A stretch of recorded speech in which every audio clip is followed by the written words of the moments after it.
पूरे देश में आज रात 12 बजे से संपूर्ण देश में संपूर्ण लॉकडाउन होने जा रहा है। तो सुना आपने प्रधानमंत्री नरेंद्र मोदी को, उन्होंने कहा है आज रात 12 बजे से पूरे देश में संपूर्ण लॉकडाउन। हालात ये हैं कि देश में कई जगह सड़कों पर बिहार के मजदूरों को भूखे प्यासे पैदल जाते हुए देखा जा सकता है। जान हथेली पे देख के जा रहे हैं, न पहनने को न खाने को न कुछ। कैसे मर जाऊं, क्या रहूं, क्या खाऊं, कोई सुविधा नहीं तो क्या करूं। तो हम लोग नहीं जाएंगे तो यहाँ मर जाएंगे भूखा प्यासा।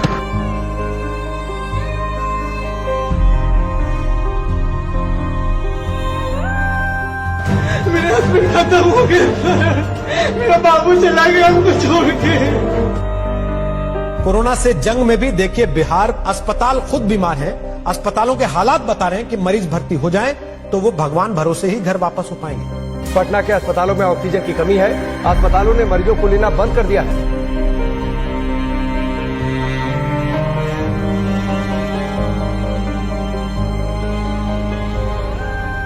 समझ लो ऐसी यादें हैं कि मरते दम तक नहीं भूल पाएंगे।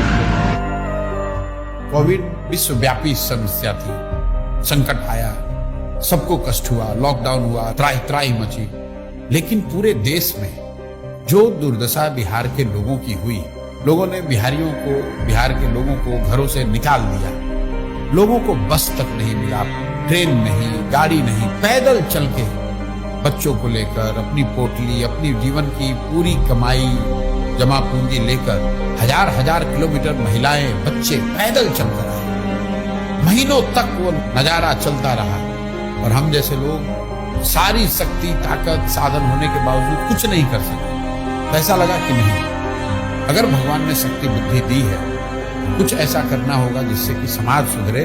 नेताओं को जिताते हराते रहने से कुछ नहीं होगा। मेरा मोह भंग हुआ, फिर साल भर अपने लिए रखा, सोचने के लिए, समझने के लिए कि क्या करना है, कैसे करना है।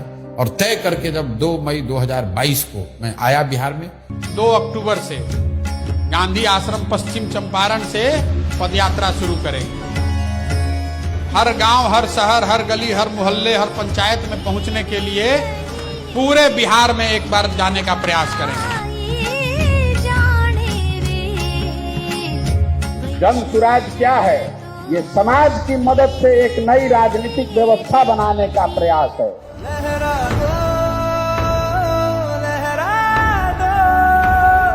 सरकशी का परचम लहरा दो, गर्दिश में फिर अपनी सरजमी का परचम लहरा दो। पूरे बिहार में 3 बरस पैदल चल के आपके गांव समाज को मत कर आपके बीच से ऐसे आदमी को चुन कर निकालेंगे जिसके पीछे अपना पूरा पैसा, शक्ति, ताकत, बुद्धि सब लगाएंगे और आपके आशीर्वाद से उसको जिता कर लाएंगे। वोट चाहे जिसको भी दो, एक बार वोट अपने बच्चों के लिए।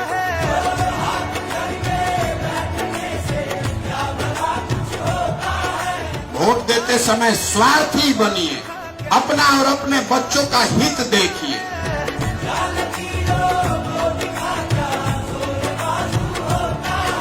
जन सुराज पदयात्रा किसी और पदयात्रा से बेहद अलग है।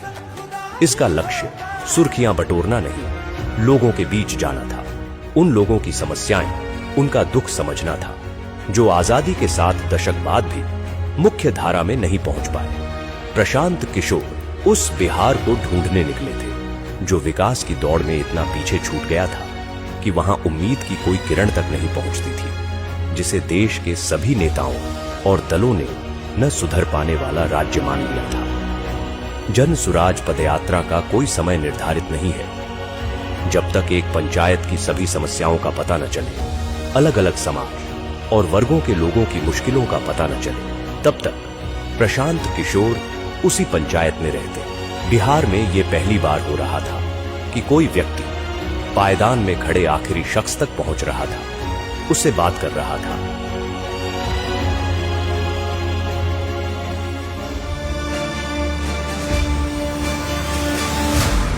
रात में पदयात्रा जहां खत्म होती, वहीं कैंप लगाया जाता। इस कैंप में प्रशांत किशोर 200 से 250 पदयात्रियों के साथ रुकते। न सोने की सही जगह थी, न पीने का साफ पानी। कैंप में सुविधाओं का अभाव था, लेकिन बिहार में बदलाव लाने के हौसले के आगे ये तकलीफें असर नहीं करती थी। सुबह होते ही कैंप में गांव वालों का आना शुरू हो जाता। प्रशांत किशोर उनसे मिलते और उनकी समस्याओं पर बात करते। लोगों को यकीन था कि कोई सुने न सुने प्रशांत किशोर उनकी आवाज सुनेंगे और उनका दुख दूर करेंगे।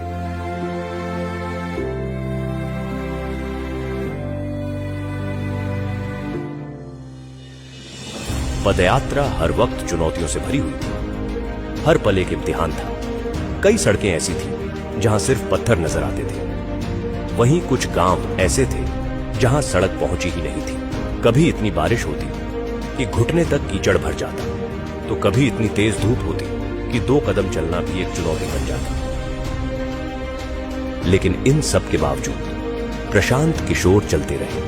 तेज धूप, कड़ाके की ठंड या मूसलाधार बारिश, हालात कोई हो, प्रशांत किशोर का मनोबल नहीं तोड़ सका।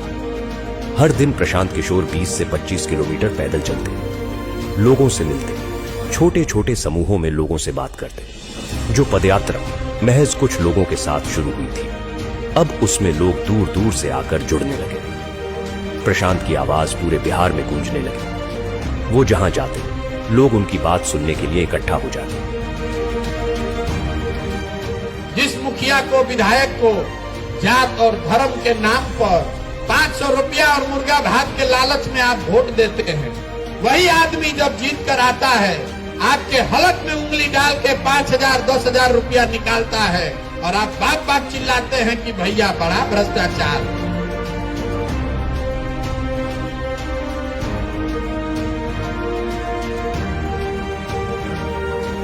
लेकिन इसी बीच कुछ ऐसा हुआ जिसने सबकी सांसें अधर में लटका दी। लगातार खराब रास्तों पर रोजाना 20 से 25 किलोमीटर चलने की वजह से प्रशांत किशोर की कुछ मांसपेशियां फट गईं।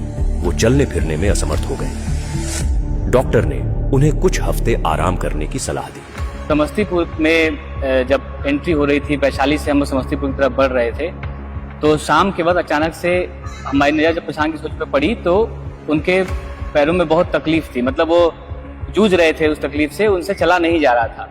और चूंकि वो बहुत संकल्पित थे और जैसा कि सबको पता है वो बहुत जिद्दी आदमी है, 5-6 किलोमीटर का डिस्टेंस अभी और रह गया था। बावजूद इसके कई लोगों ने आके बताया, हम लोगों ने कहा कि भाई आपसे नहीं चला जा रहा है तो आप किसी गाड़ी पे बैठ जाइए, वहां से हम लोग चलते हैं। लेकिन तब भी उन्होंने उसको किसी तरीके से कंप्लीट किया। शाम को जब पदयात्री आपस में बैठ के बातचीत कर रहे थे तो ये बातचीत चल रही थी, सब मायूस थे और एक बार के लिए लग रहा था कि अब शायद ये पदयात्रा कभी ना चले। जितना तकलीफ में प्रशांत किशोर उस वक्त दिखाई पड़ रहे थे, लेकिन महज कुछ दिनों के बाद ही उतने ही उत्साह के साथ उसी मोरवा ब्लॉक के लरुआ गांव से पदयात्रा फिर से शुरू होती है। तो वहां महिलाएं उनको आशीर्वाद देने के लिए लगातार आए हैं। सबकी आंखों में आंसू है, इमोशनल है। जैसे ही पदयात्रा चलती है, कई लोग उनको गले लगा लेते हैं, कई महिलाएं उनके सर पे हाथ रख देती है उनको आशीर्वाद देने के लिए। बुजुर्ग आके बात करते हैं और गांव में भी एक उत्साह का माहौल होता है कि जिस व्यक्ति को यहीं पे चोट लगी थी वहीं से उनकी शुरुआत हो गई।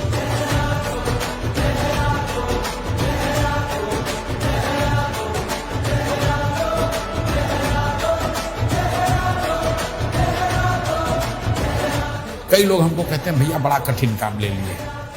मेरे घर वाले, मेरे दोस्त मित्र, जानने वाले, सहयोगी सब यही कहते हैं ये तो बहुत कठिन काम आपने ले लिया है। मैं कहता हूं भाई कठिन है इसलिए मुझे करना है, कोई दूसरा नहीं हिम्मत करेगा इसलिए मुझे करना है।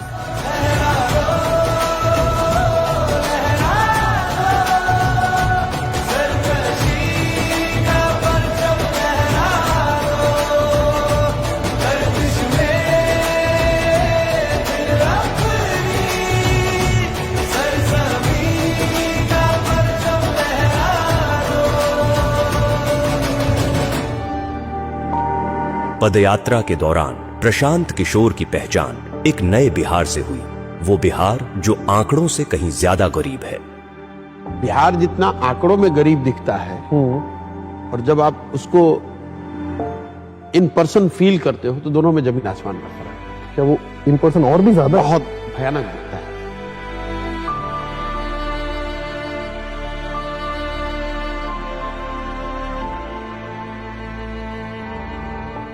जब आप उसको विजुअली देखते हैं, इंटरैक्ट करते हैं, तो कभी कभी वो मतलब घबराहट सी होती है, इतनी मतलब घबराहट होती है, यार ये कैसे सुधरेगा, कितना पीछे छूट गए हम लोग। क्वाइट कॉमन, आप किसी भी सभा में आप बैठते हैं तो 5-10 ऐसी बूढ़ी महिलाएं आपको मिल जाएंगी, बुजुर्ग मिल जाएंगे जो कहेंगे कि हमारे पास कुछ नहीं है, 400 रुपये पेंशन मिलता है, वो भी नहीं आ रहा है, बच्चों ने मुझे निकाल दिया है, मेरे पास घर नहीं है।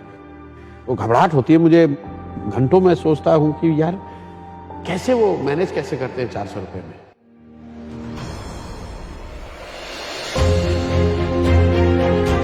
दो सालों की पदयात्रा में प्रशांत किशोर ने लोगों को जागरूक किया, उन्हें अपने वोट की सही ताकत का एहसास करवाया, उन्हें बताया कि उनका और उनके बच्चों का जीवन बदलने का तरीका है सही मुद्दे पर वोट देना। लेकिन हर जगह लोग यही कहते कि उनके पास विकल्प नहीं है। इसके अभाव में हर बार उन्हें न चाहते हुए भी उन्हें कुछ दलों को वोट देना पड़ता है। इसी सवाल के गर्भ से निकला जन सुराज अभियान को राजनीतिक स्वरूप बनाने का विचार। जन सुराज के 1 करोड़ से ज्यादा संस्थापक सदस्यों के साथ चर्चा की गई, हर बात पर बारीकी से बात की गई और इसके बाद सबकी सहमति से तय हुआ कि इस अभियान को अब राजनीतिक दल का स्वरूप देना जरूरी है ताकि बिहार की विकल्पहीनता खत्म हो।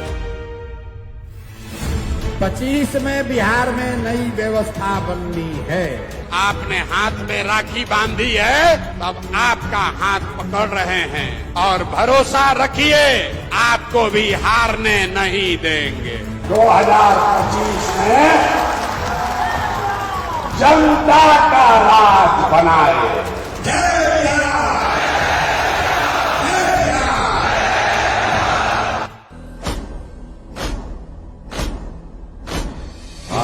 है प्रचंड बोल मस्तकों के झुंड, आज जंग की घड़ी की तुंग हार दो। है प्रचंड बोल मस्तकों के झुंड, आज जंग की घड़ी की तुंग हार दो।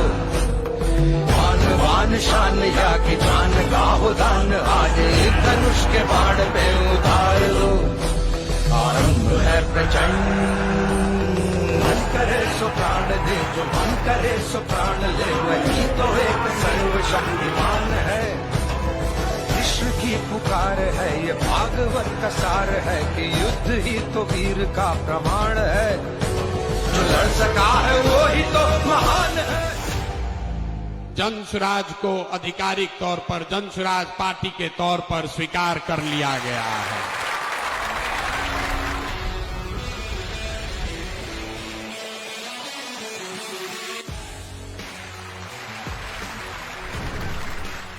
जन सुराज बिहार के युवाओं की जिद है कि जिस बिहार को इस देश के बड़े बड़े दल और नेताओं ने न सुधर पाने वाला राज्य, जातियों में बटा हुआ राज्य मानकर इसके हाल पर छोड़ दिया है, उसको सुधारने का जिम्मा यहाँ के युवाओं ने उठाया है। ये हमारी जिद है। जन सुराज बिहार के युवाओं का संकल्प है कि अगले 10 बरस में देश का सबसे गरीब और पिछड़ा राज्य बिहार, इसको देश के 10 सबसे अग्रणी राज्यों में शामिल कराकर ही दम लिया जाएगा। तो जन सुराज जिद है युवाओं का, जन सुराज हमारा संकल्प है, जन सुराज एक नई व्यवस्था है, लेकिन सबसे बढ़कर ये जन सुराज का सपना है।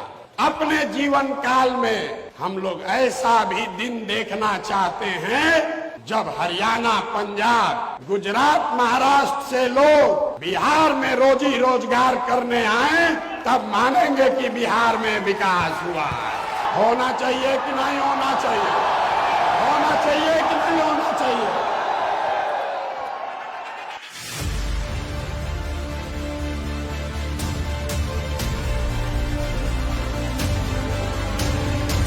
कार्यवाहक अध्यक्ष जिसको नियुक्त किया जा रहा है, जिनके नाम पर सबकी सहमति है। वो सज्जन यहाँ मधुबनी के हैं जिनका नाम है मनोज भारती। ये इसलिए नहीं है कि ये दलित समाज के हैं, ये काबिल हैं जो दलित समाज के भी हैं। ये पहला ऐसा दल होगा जहां पर उम्मीदवारों का चयन जनता के द्वारा किया जाएगा। जनसुराज अपने संविधान में लिख रहा है राइट टू रिकॉल। अगर टिकट पाने के बाद, आपका वोट लेने के बाद भ्रष्टाचार चालू किया तो उसका चाबी आपके हाथ में है। 2.5 वर्ष में उसको वापस बुलाया जाएगा। जनसुराज पार्टी का जो आधिकारिक झंडा होगा उसमें महात्मा गांधी के साथ साथ संविधान निर्माता बाबा साहब अम्बेडकर का चित्र भी शामिल किया जा रहा है। कमर कस लीजिए, जंग की शुरुआत ठान दी है, अब हम लोग पीछे हटने वाले नहीं हैं। जय बिहार, जय बिहार, जय बिहार, जय बिहार, जय बिहार। प्रशांत किशोर ने आज अपनी नई पार्टी लॉन्च की। पार्टी का नाम है जन सुराज पार्टी। इस मौके पर पटना के वेटरनरी ग्राउंड में प्रशांत किशोर ने बड़ा कार्यक्रम किया। उन्होंने कहा कि वो बिहारियों के सम्मान के लिए काम करेंगे। पार्टी के झंडे पर बापू और बाबा साहब दोनों की फोटो होगी।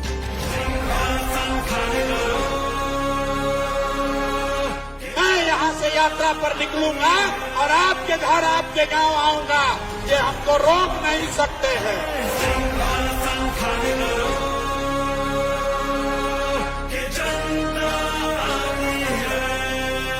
6 महीने के लिए कमर कस लो और अपने इस बेटे, अपने भाई पर भरोसा रखिए। नवंबर में आपको नई सरकार बनाकर, जनता की सरकार बनाकर देंगे।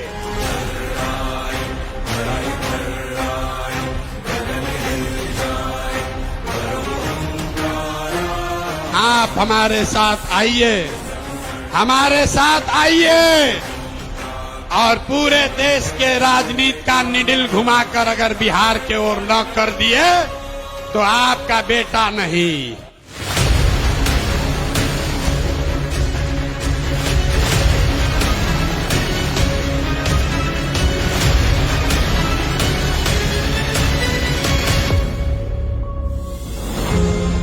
दल बनने के बाद एक बार फिर प्रशांत किशोर ने लोगों के बीच पहुंचना शुरू किया।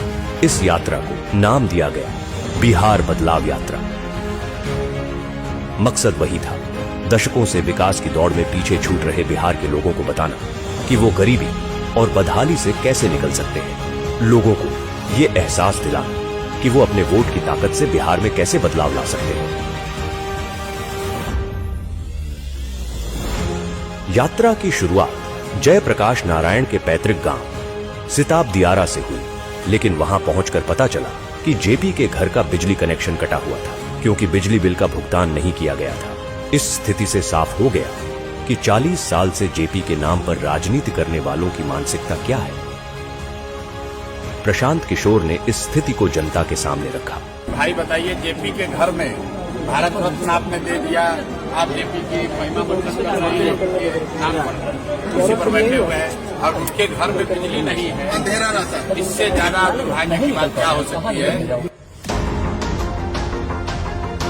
नतीजा यह हुआ कि जेपी के घर की बिजली बहाल हुई। इस तरह बिहार को बदलने की यात्रा की शुरुआत जेपी के घर की स्थिति बदलकर हुई।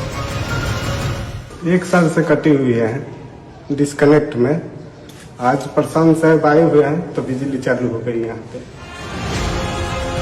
बिहार बदलाव यात्रा ने इस बात को साफ कर दिया कि प्रशांत किशोर ने लोगों के मन में उम्मीद भर दी है।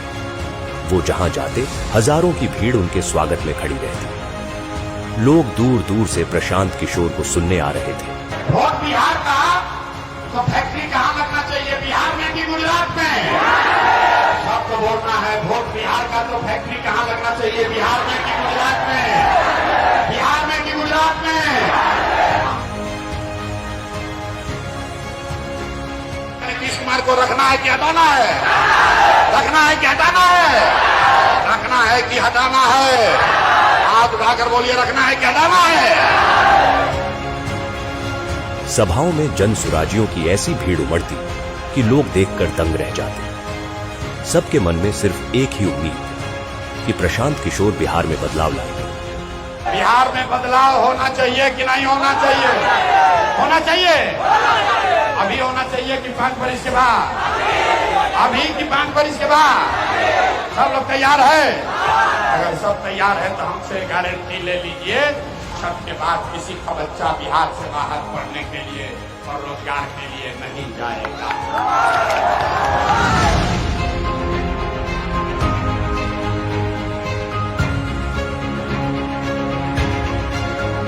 प्रशांत किशोर ने बिहार में इन 3 सालों में जो करके दिखाया है, उसने बिहार की राजनीति की दशा और दिशा दोनों बदल दी है। प्रशांत जी को देखता हूँ आजकल घूम रहे हैं पूरा बिहार, गांव-गांव जा रहे हैं, बहुत परिश्रम कर रहे हैं। उनकी बातें तो बड़ी इंटरेस्टिंग और बड़ी फैक्ट वाली बातें करते हैं वो। प्रशांत किशोर जो है, इसमें कोई डाउट नहीं है कि एक शक्ति के रूप में एक ऑल्टरनेटिव पॉलिटिकल पार्टी के रूप में अपने को एस्टैब्लिश नहीं किया हो। मैं प्रशांत किशोर जी को फॉलो कर रहा हूँ क्योंकि उनकी बातें कनेक्ट करती हैं मेरे से। वो तथ्य रखते हैं सामने और सार्थक बातें करती हैं, पॉजिटिव बातें करते हैं। कास्ट या रिलीजन और इन सब से उठ के बहुत ही प्रैक्टिकल बातें। बिहार में प्रशांत काम कर रहे हैं, मुझे उनसे बड़ी आशा है। मुझे उनमें बड़ा तेजस्वी युवक दिखाई देता है जो बिहार का दर्द जी रहा है। 3 साल से गांव-गांव रोड वो घूम रहे हैं, लोगों के बीच में जा रहे हैं। ये इस चीज को मैं दाद देता हूँ, सलाम करता हूँ उस भावना। प्रशांत किशोर जी को जब मैंने अभी देखा लास्ट सम 2-3 इयर्स से बिहार के लिए बात करना, तो लगा कि नहीं, ये एक परिवर्तन करने की समय है और इस परिवर्तन के क्षण में मैं अगर उनकी ताकत नहीं बनूं पीछे से, तो फिर मैंने क्या किया? फिर मैं समझती हूँ कि ये भी एक मोमेंट है कि बिहार की जो परिवर्तन की बात है, सपोर्ट करने की जरूरत है उनको। भारत की जो राजनीति उसमें प्रशांत किशोर जैसे लोगों का बोलबाला होना ही चाहिए। प्रशांत किशोर तो बहुत बढ़िया आदमी, राजनीतिक सूझबूझ तो उनके अंदर सबकी है। अब तो हवाएं ही करेंगी रोशनी का फैसला, जिस दिए में जान होगी वो दिया रह जाएगा। वो आदमी गांव-गांव में जाकर के अब ऐसी स्थिति क्रिएट कर दिया है कि चर्चा हो रहा है उसका। कांधों लगा रहना और जाना, हर लोगों के गांव में बिना सिक्योरिटी के चलना, उतना हिम्मत के साथ चलना, तो मैं देख रहा हूँ एज ए जर्नलिस्ट। तो उस आदमी को सैल्यूट के सिवा हम कुछ नहीं कर सकते।